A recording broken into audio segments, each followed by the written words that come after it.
Let me finish up the lecture on form criticism. Gunkel did not conceive of form criticism as being a complete method, but saw it as one element of exegesis of a passage. And it didn't preclude doing source criticism or doing the other more traditional hermeneutical things with a passage. Form criticism certainly does not reject source criticism. Gunkel accepted the basic structure of Wellhausen, who sought to find sources in the Pentateuch. He just wanted to go beyond it, beyond the written documents that Wellhausen claimed to have found, and to seek the oral stage that preceded it. Form criticism, like source criticism, is a source-oriented approach. It tries to find oral traditions behind the sources. It emphasizes the text's prehistory rather than the text itself.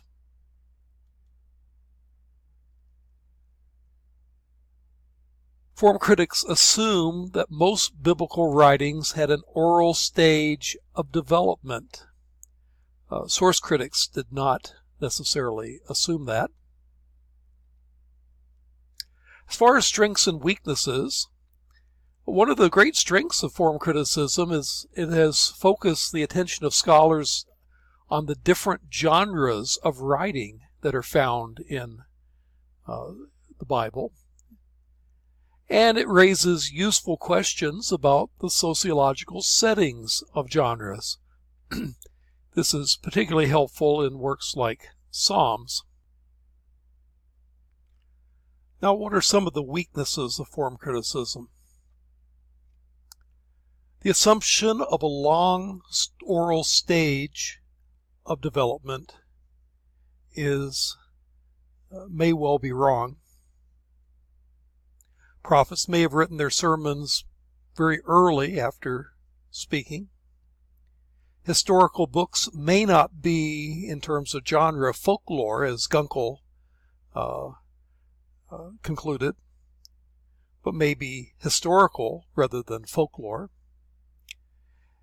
And rather than being based on long oral transmission, it could have been written down fairly contemporaneous to the events that are described.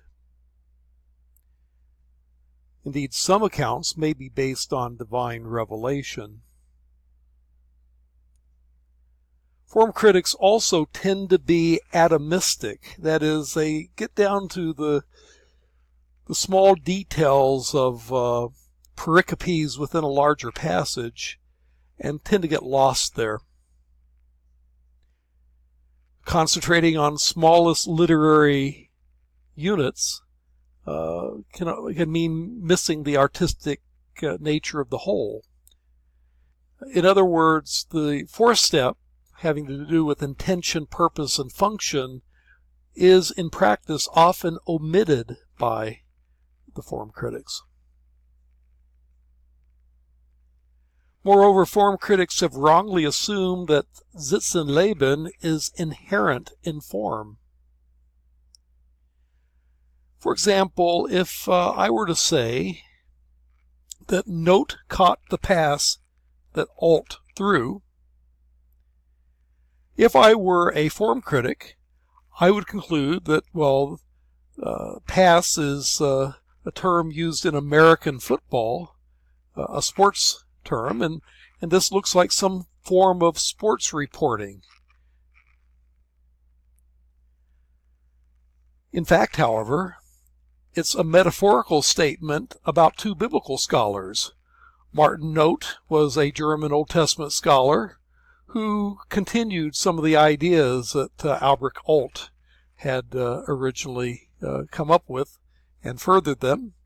And so one can use a genre in a rather different way in a seminary classroom, having nothing to do with the context of sports reporting, the Sitzenleben of sports reporting.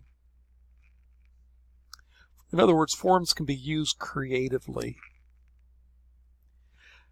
Now, for this reason, it's dangerous to use form criticism to reject the Bible's setting based on some hypothetical Sitzenleben based on form, which the form critics often have done.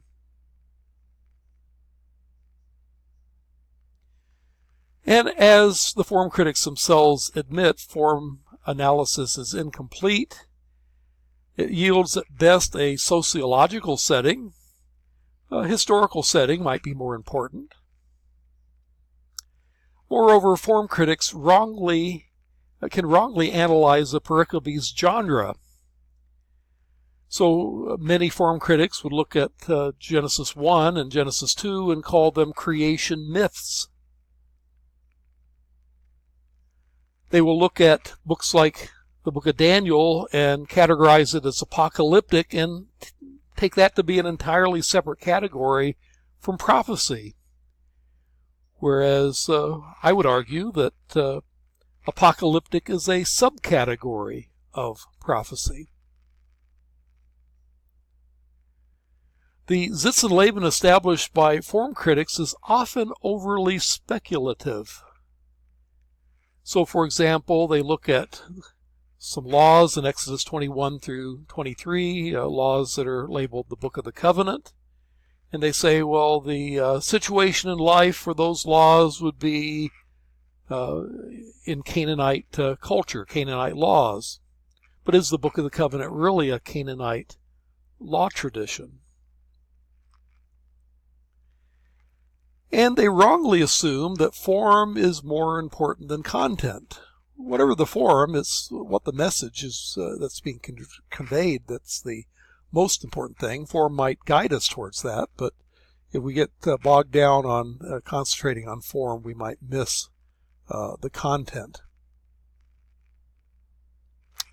The next lecture will move on to discuss rhetorical criticism and literary approaches.